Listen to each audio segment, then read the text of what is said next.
Hey, Navin, really appreciate you joining me today. Um, we were talking before this around the importance of increasing data-driven decision making, and we were just talking about your current setup where you have a data team and then your own team. I'd love to maybe one break down that divergence between a specific data team and then your own revenue operations team. Yeah, sounds good. And thanks for having me, Jeff. Yeah, two different teams doing two different things with a lot of overlap. I'd say the data team, their responsibility or their call to arms is really around curating the data from many system sources, of which I may play a part of within the RevOps side, but from all other areas of product, of marketing, financial systems, etc., so that there's a playground for the rest of us to leverage and use, and it sort of democratizes data in a single place for us to then go and look at from an understanding of how do we want to pull insight or trend or analysis from.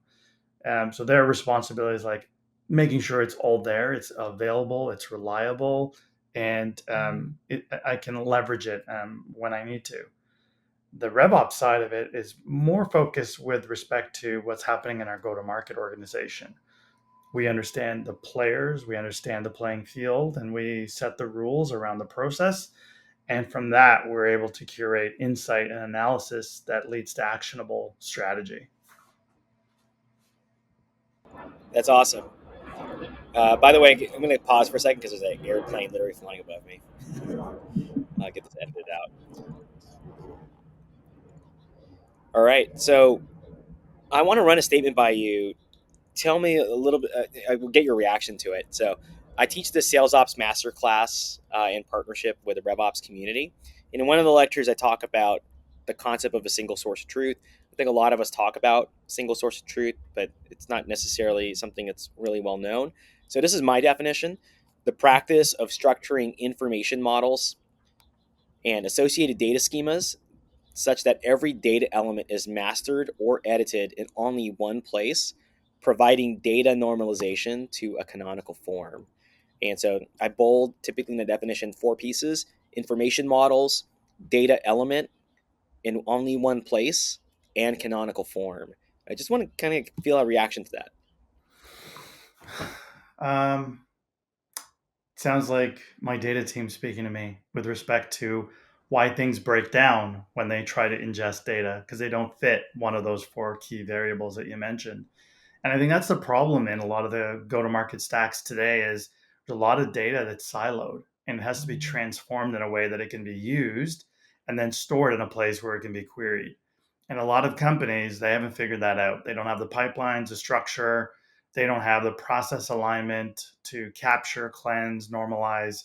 And as a result, you have a number of people probably thinking different things because their data is telling them different things. Yeah, I don't know if you know this, but your data team and I were just hanging out beforehand and just prepping for this conversation. So, absolutely. So, if your data team is really setting up your infrastructure, um, is do you have a culture of a DIY where your business analysts are kind of logging into the console or their BI tools and being able to grab the data they need? Yeah, absolutely. I would say we have my team. We have no part in shaping the data with respect to where it lives in the source system. Well, in the source system for the part we play, yes, but once it's down into our data lake, it's there for it to be normalized to fit the constructs that are built by that engineering team, so that it can be used by all parties. So I guess we're sort of the users. We turn into like the providers. We contribute to an ecosystem where we then become the users because the data is then commingled with data from other sources that allow us to get more of a robust end-to-end picture of what's happening in our business. Yeah, real talk. I mean, I remember when I was at Google, we had this master data set where if you had the right access, you can query anything and really answer all sorts of nuanced questions. I'm curious, from a RevOps perspective, what's some of the most interesting problem sets that you were kind of tasked with and that you've kind of solved through recently? Yeah, I'd say a big one relative to our business. Like we're a bit of product-led growth, right? We have a product that customers can sign up for on their own and never talk to a human. become customers and grow to really large customers and never talk to a human. So really understanding the curves around, how that business is performing and when is the right time to inject a sales motion is critical for growth. Um, I'd say understanding that business and to a point where you can get data that's trusted. I think in our data set, the biggest challenge over time has been at what point have we achieved stable data where we can start to trust trend analysis? And for a while, that was difficult. It was choppy. But then you get to that point of not nirvana, but almost like, okay, we've got 6 months of good data. We've got a year of good data. We can now start to understand our business and plan for what it might be. And then look at like specific places where we've injected a new motion, a new product, a new sales team, a new growth lever, and see how that, actually changes the curve. And then double down on those things that are actually working. So then, tell me a little bit about your team, right? So you're a leader of revenue operations. Tell me a little bit about the team and the skill sets you have kind of built into the squad there. Yeah, I like to articulate the team as functioning in three pillars, if you would like. We've got a systems team, we've got sort of your traditional RevOps team with the deal desk function, and then we've got like an insights team that I'm building out. I love sports, so the analogy I love to use is, we build the playing field, we set the rules on how the game is going to be conducted, and then we call the play by play. And that's basically how the team is set up and how it's built. Like we put the systems together, we manage the integrations, we make sure all that data is like working in a place, and our place obviously is our CRM. We then make sure we are adhering to the rules, like who does what when, territories, how we book deals, when it counts, when it doesn't, etc. And then we look at all those two things, and then we sort of do the postmortem and or the projection. Here's how it went in the last month, here's where we won, here's where we learned, and then here's what we kind of need to prioritize and do as we grow. Okay, give me a second. Realize this background noise is a lot louder than I was expecting.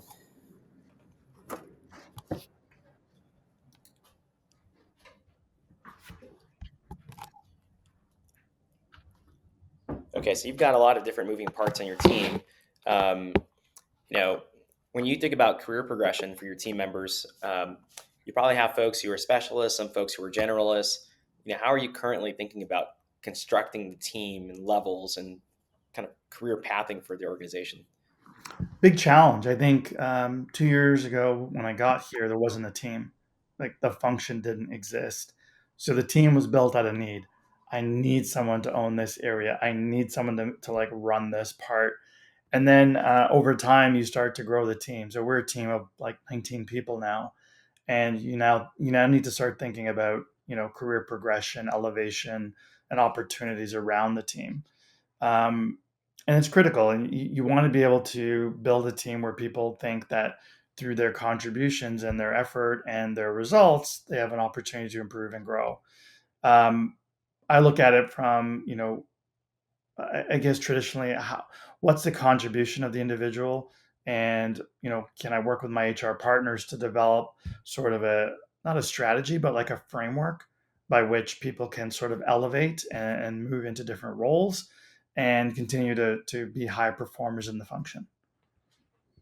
That's amazing. So I always think of maybe two levels. One is the kind of goal of the company and the department in the form of the OKRs. If you use that framework, some other folks might use different frameworks from there. And then a personal development plan. I always think that's somewhat custom and personal to each individual, where they want to go. Here's where they are. Here's where they want to go. In between is that gap. And then what can I do as a leader to help kind of close those gaps across the org? And I typically have worked with startups, I found that I've had to hire generalists in the beginning because the generalists have to be these five tool players, to use another sports analogy, someone that can cover first base and second base and third base at different times. And then over time, start filling in with those kind of deep specialists. And I find that the career path conversations are different when you move from one company stage to another, right? So the person that wants to be a generalist, they may not want to convert to a specialist, and so I run the risk of some employee churn because the organization needs specialists as opposed to someone who's a generalist. So I always struggle with that personally. I don't think there's ever a quote unquote right answer, but I love the idea of coaching, progressing my people, and if they choose to leave to pursue something along the lines of what they wish, no feelings hurt, but really just an opportunity to see how I can try to retain those employees for as long as possible. It's really challenging to be like to start up a RevOps function and have a team of specialists. It's not scalable. And my way of doing that was like let's find a bunch of folks who have that like five tools, right, and who can spread across. And then over top of that, I'm going to be the glue. I'm going to roll up my sleeves and get in there as well, both from my understanding of how the team is performing. Are we delivering value to our customers who are the GTM org? And then ultimately a more unique understanding of where I have gaps so that when I do start to specialize, I know the slots I need to fill.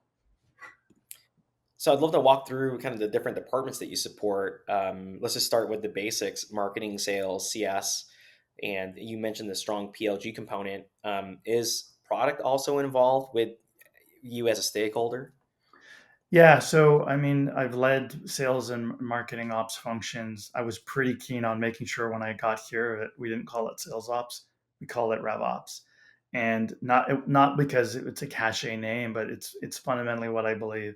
I believe that my function exists to support our company goals around revenue, and I can't do that if I'm just carving territory and managing a sales team. I need to understand customer success ops. I need to understand partner ops. I need room to move in those areas so that I can move the needle forward. In my function today, marketing ops lives with the marketing team. Product ops lives on the product side, but we have very close relationships with how we work. It's absolutely essential. Like those lanes of communication need to be wide open for a PLG motion to even consider to be working.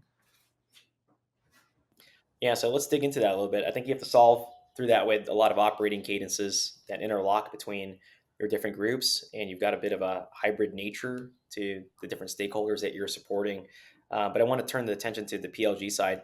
What's been the most interesting or surprisingly challenging piece of managing a PLG-driven business as a revenue operator?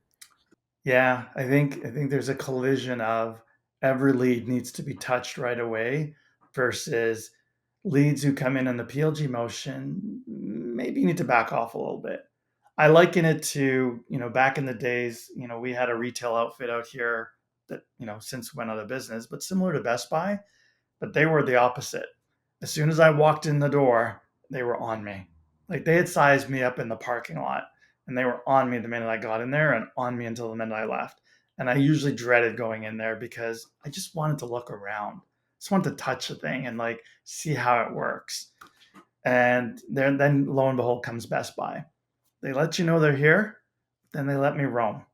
And they're available when I have a question, but they're not on me.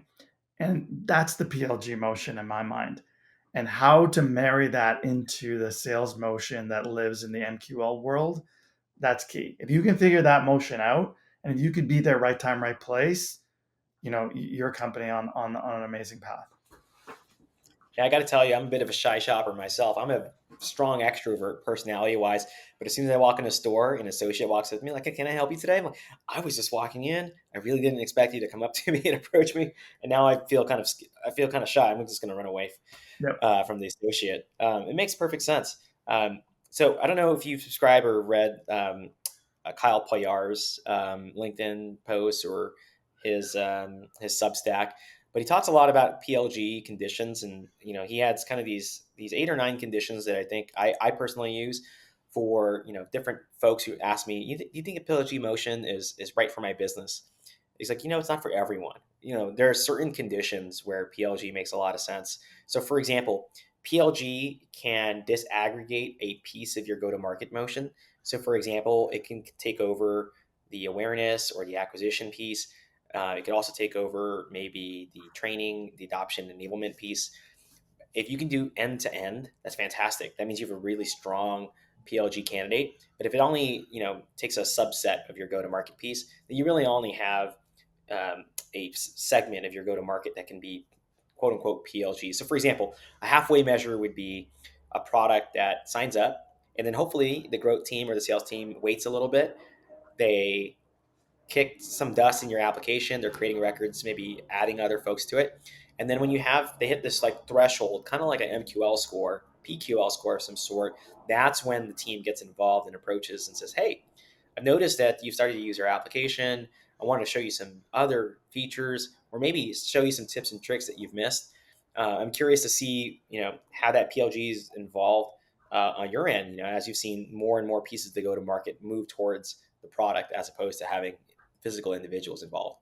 Yeah, you're describing the aha moment, right? The moment by where the person who signed up realized, ah, I can see how this works for me or my business or my team or my department or my company. Um, yeah, it's an evolution. I think the one password business has grown from a PLG. We were a B2C business from our inception up until maybe 5 or 6 years ago, and then we bolted on the B2B motion. And what we've worked on continually since is improving that experience from a sign up to a paid customer, and then finding the right time at which to inject a sales motion to Sherpa them to a path where they can, unlock more value, increase adoption, or spread more awareness through viral nature within their org to further adopt and grow.